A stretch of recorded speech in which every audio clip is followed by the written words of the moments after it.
Hi friends, MD Vegan. I make a very easy sushi today, and it's only with 3 ingredients.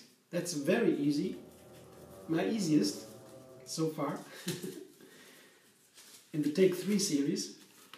And there's a nori sheet, my first ingredient.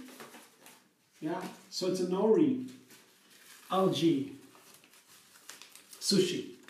Second ingredient is avocado. And I use it in 2 different ways. It's okay, it's still 3 ingredients, nothing else. And here I have 1 large avocado or 2 small avocados. One part, the major part, is sliced. Here I have the slices for the filling. And another part, I have some pieces here to smash it. To mash it on the avocado, on the nori sheet. Because, yeah, I will do that right now. I'll show you. You will see why. So I put it here. I don't know how much I will need. Let's see. I begin with a little bit. And always with sushi, you have the nori sheet or whatever you have as a sheet. You have to cover only 2/3, about 2/3 of the avocado, of the sheet. The rest has to be free. Yeah? This stripe here has to be, this belt has to be free to roll it afterwards. I will show you how to do that. I hope it works.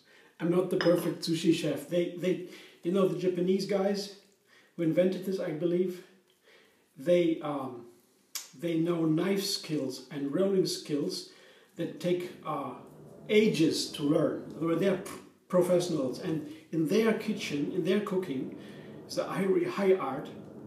To me, Japanese culture, by the way, is one of the most advanced cultures, refined cultures on the planet. They had 2,000 years time with no forceful interruption from outside, no influence from outside forcefully. They could always develop their own culture, and that is unique. There is no other culture in the world. I mean, I'm a fan of the Indian culture, of course, because our knowledge comes from there. The most ancient knowledge from the humans comes from there, the scriptures, you know. But what the Japanese have done is so totally different. They have refined the knowledge. They took it from everywhere and refined it to a degree that we did not see so far. So that makes Japanese culture very interesting. Yeah, I'm not such a knowledgeable guy about that. I've never been in Japan, but I've read something, and the sushi, for example, is a very nice. We know everybody knows the sushi. It's so nice. And I have here my own little version here. First, I spread the avocado, you see, evenly on these 2/3, or here I show you what I did. That's important to me because the nori sheet is very tough to bite on.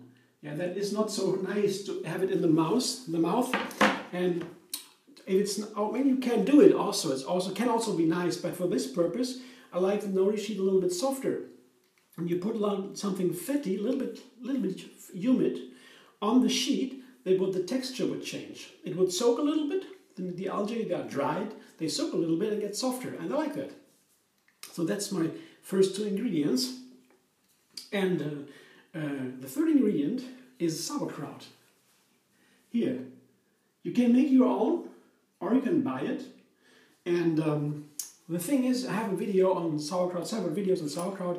It's super healthy and delicious. It's in winter. Mostly we eat in winter in Germany. It's famous. And it's so easy to make. You can, after 3 days already, you can begin to eat it. Yeah, you use the chard and you massage it with salt a little bit until the liquid comes out. Then you seal it in the container and put it away. After 3 days, you can also already begin to eat your sauerkraut. And of course, the longer it takes, the longer it ferments. Fermentation is super healthy for the intestines, for the guys here, the little bacteria. Very helpful. I love it. They help us by staying healthy. The longer you ferment it, not only the healthier it gets, but also the softer and the stronger the flavor. Yeah? And that is the interesting thing in the sauerkraut. It's so easy to make with so easy ingredients. You can have so very much variety, but it's very easy in the beginning to start with. And then you have also this sour, salty flavor. Yeah. So I don't need any salt here. I have sour, I have salty, and I have the avocado, the fatty part, and the algae around. That's all I need. This here, my third ingredient. So I could roll it now. Yeah. That would be okay. But I go back to my second ingredient and put the sliced avocado as the center of the whole thing. And that is a very nice trick to make a sushi. Yeah, you always have the layer between the algae, for example, or whatever you have. You roll it in, and then you put something on the layer, something in the center, the kernel, the middle of the sushi rolls. And that is in this case avocado. I love the avocado, and it's so nice together with the sauerkraut. So I put all my avocado in here, and then I roll it.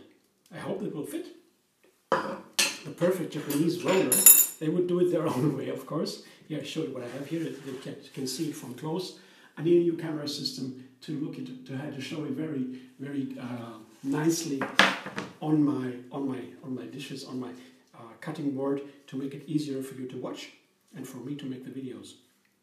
It comes later, more equipment. But now, I guess it enough. I roll it now, very carefully. But you have to be careful, because once the nori sheets have been soaking a little bit, they tear apart easily. And then the sushi is done. You can't save it, because when it's falling apart, you can't call it a sushi anymore.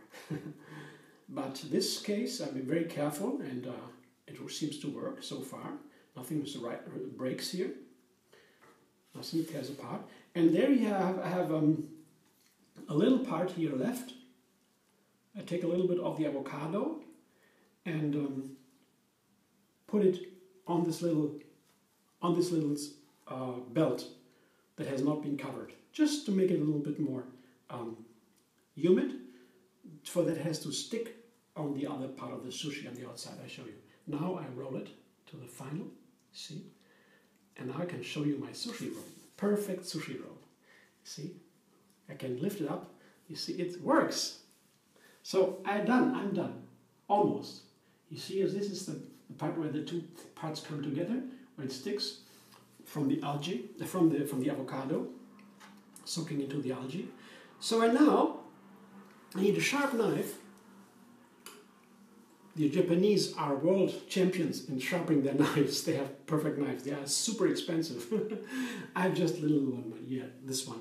It's okay, I guess. So I begin in the middle. That's the easiest part. I turn it around, because otherwise I may tear it open on the other side. Cut it in the middle. Let's see if it works. It seems to work. I'm lucky. It worked. And now I cut out some sushi pieces in the bite size. One more, and I'll show you the result, and the rest you can figure out for yourself. It's just a kind of practicing. You have to practice it, and after a while you'll be the perfect sushi master. See, this is my sauerkraut avocado sushi. Isn't that cool? So delicious, so healthy, and so easy to make. Now the little bit rolling and cutting is, you see, it works. I'm not the master, but it's not too bad. Okay, I hope you enjoyed that. You can tell me how you feel about it. If you like this combination, of course it can be refined. Yes, this is the ingredients. You can put everything in there. The only thing you have to make sure is that you don't have too much of the filling. Otherwise, when it's too big, to put too much in it. That's in the beginning. It always happened to me. I put too much, and then the sushi won't work anymore. It has to be a little bit only. And then you can vary. You can put everything in there what you like. And then you have to take care that the sushi outside, the nori for example, doesn't tear apart. And that's pretty much it. I hope you enjoy. Subscribe MD Vegan on YouTube if you like. You have another recipe every single day. And you find me on Facebook too, on Instagram and Pinterest and Twitter.